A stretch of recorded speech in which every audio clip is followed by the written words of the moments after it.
Hello বন্ধুরা, প্রিয়া ইপসা কিচেনে তোমাদের সবাইকে স্বাগত। আজকে তোমাদের সাথে শেয়ার করছি কাতলা মাছের ভাপা।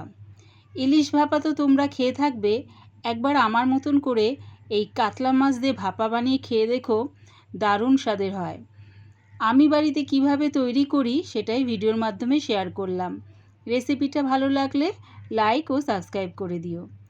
আমি এখানে দেখো একটু মাঝারি সাইজের কাতলা মাছের পিস নিয়ে নিয়েছি। এবারে ওর মধ্যে দিয়ে দিলাম আন্দাজ করে নুন আর হলুদ গুঁড়ো, আর দিচ্ছি অর্ধেক পাতিলেবুর রস। পাতিলেবুর রসটা দিলে কি হবে, কাতলা মাছের যে একটা আষ্টে গন্ধ থাকে সেটা চলে যাবে, তাই জন্য দিয়ে দিলাম অর্ধেক পাতিলেবুর রস। নুন, হলুদ আর পাতিলেবুর রসটা ভালো করে মাছের সাথে মাখিয়ে নিচ্ছি। মাখিয়ে আমি এটা 15 মিনিটের জন্য ম্যারিনেট করে রেখে দিলাম। এদিকে দেখো মিক্সির জারে দিয়ে দিলাম 2 চামচ সাদা সর্ষে, 1 চামচ কালো সর্ষে, 2 চামচ পোস্ত, আর দিচ্ছি 6টা কাঁচা লঙ্কা। কোনো রকম জল না দিয়ে এটার একটা পেস্ট করে নেব। এবারে দেখো সামান্য একটু জল দিয়ে একটা স্মুথ পেস্ট বানিয়ে নেব।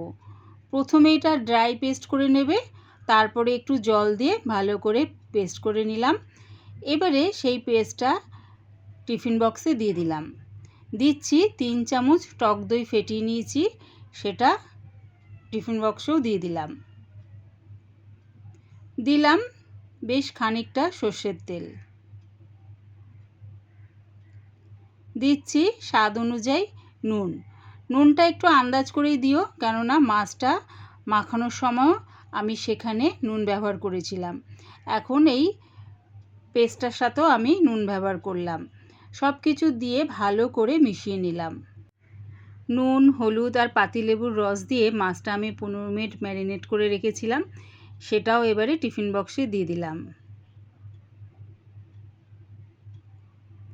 এবারে ওই পেস্টটা মাছের গায়ে ভালো করে মাখিয়ে নিলাম। সব মাছের মধ্যে দেখো পেস্টটাকে আমি ভালো করে মাখিয়ে নিচ্ছি। এবারে এর মধ্যে দিয়ে দিচ্ছি আবারও একটুখানি সর্ষের তেল, আর দিচ্ছি কটা চেরা কাঁচা লঙ্কা।